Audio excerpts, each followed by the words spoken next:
सभी भक्तों को सप्रेम साहिब बंदगी। कबीर दास जी का मूल ग्रंथ बीजक है। कबीर दास जी के बताए हुए मार्ग पर अगर मनुष्य चले तो उसका उद्धार निश्चित है। तो काल क्या है?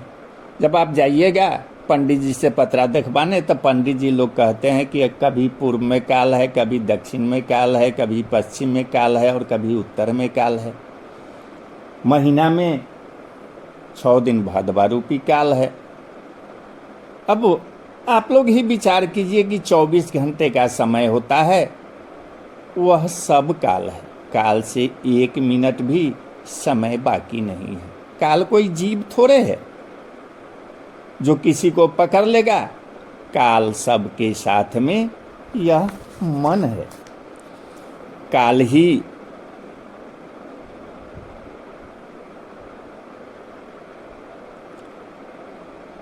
भूतों का सृजा है।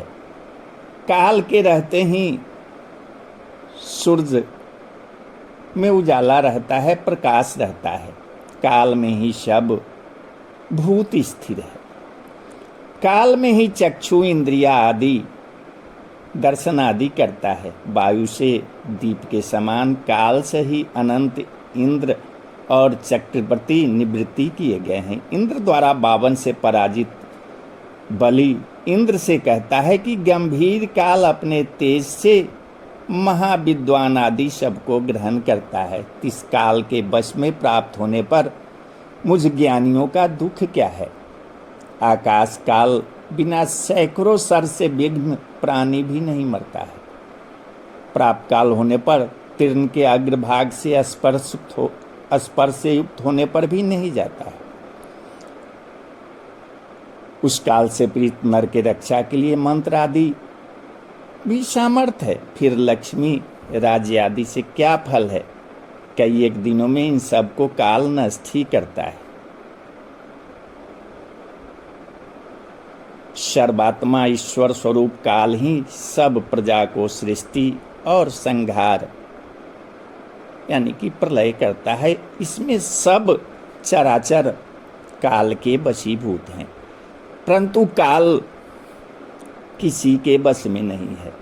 भूत का, भविष्य का, वर्तमान का, ये तीनों कालों में सृष्टि बांधा। भूतकाल उसे कहते हैं जो बीत चुका है, और वर्तमान काल उसे कहते हैं जो अभी चल रहा है, और भविष्य आने वाले को कहते हैं। यही तीनों कालों के अधीन सब जीवनी से जाते हैं। जैसे कि साखी है कि 5 तत्व पिजरा भय, पाप पुण्य भय जाल, सकल जीव सब जा भय, एक अहेरी काल। यही काल है। ये जो 5 प्रकृति ही वह पिंजरा रूपी काल बनकर काल रूप बन सकल जीव को इस काल रूपी जाल प्रथम प्रकट हुए हैं। पाप पुण्य बंधन रूपी काल में फंसा रखता है।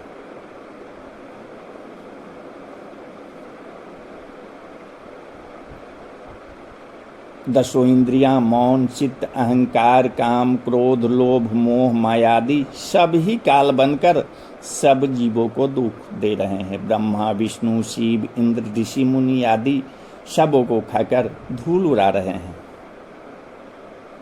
ब्रह्मा विष्णु शिव ही खाए, सकल खाए पुनि धूल उड़ाए। काल खरा सिर ऊपर, जाग बिरहनी जीव, जाके घर है गैन में शोषक सोवे निश्चित। काल सबों के सिर पर 24 घंटा खड़ा रहता है। यह जीव को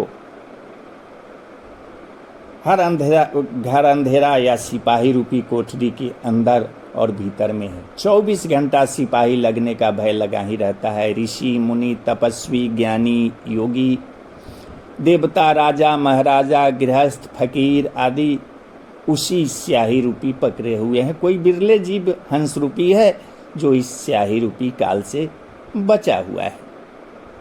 पंडित लोग कहते हैं कि कभी पूर्व में काल है तो कभी उत्तर में काल है, कभी पश्चिम में काल है।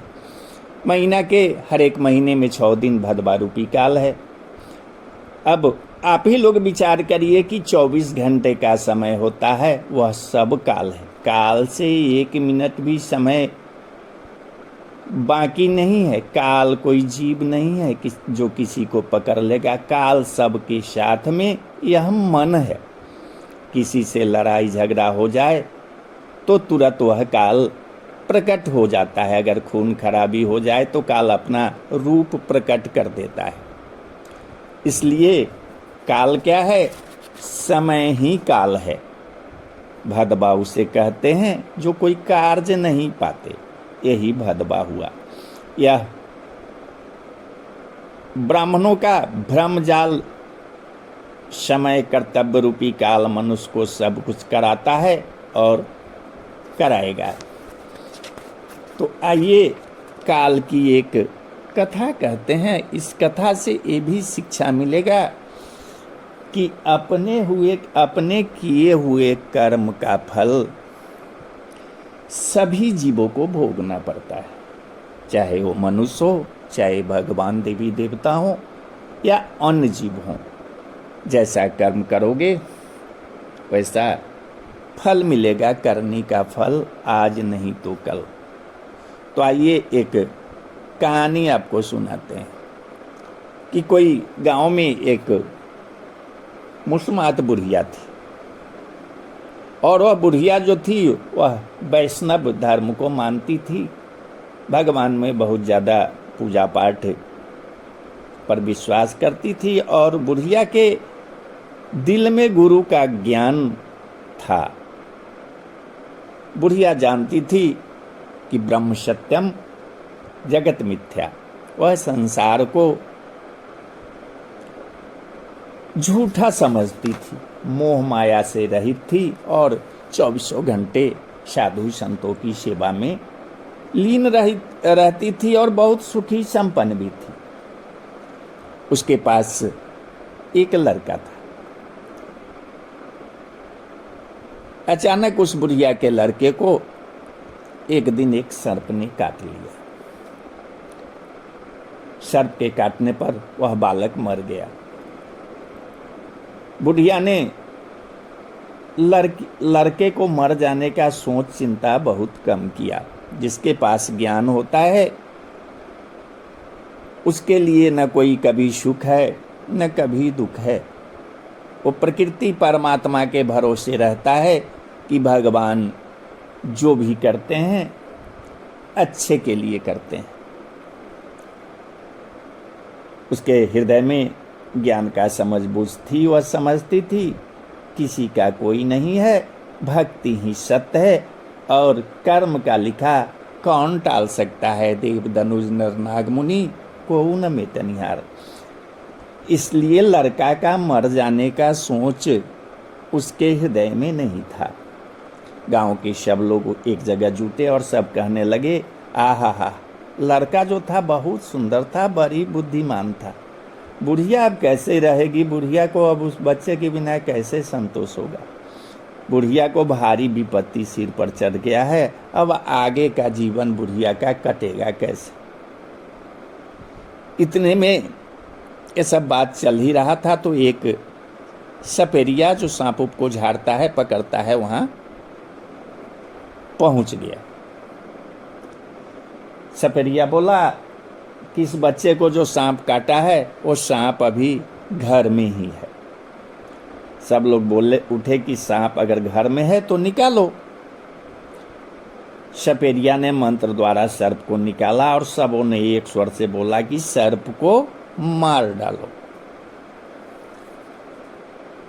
तो जिसका बालक मर गया था वो बुढ़िया बोली कि सर्प को मत मारो, क्योंकि सभी जीव में परमात्मा का निवास होता है। हमारे लड़के के कर्म में ही लिखा हुआ था, सर्प को मारने से लड़का जिंदा नहीं हो सकता है। बुढ़िया का बात कोई सुनने के लिए तैयार नहीं था। सब एक स्वर से बोल उठा, सर्प दुश्मन होता है, उसे जरूर मारो।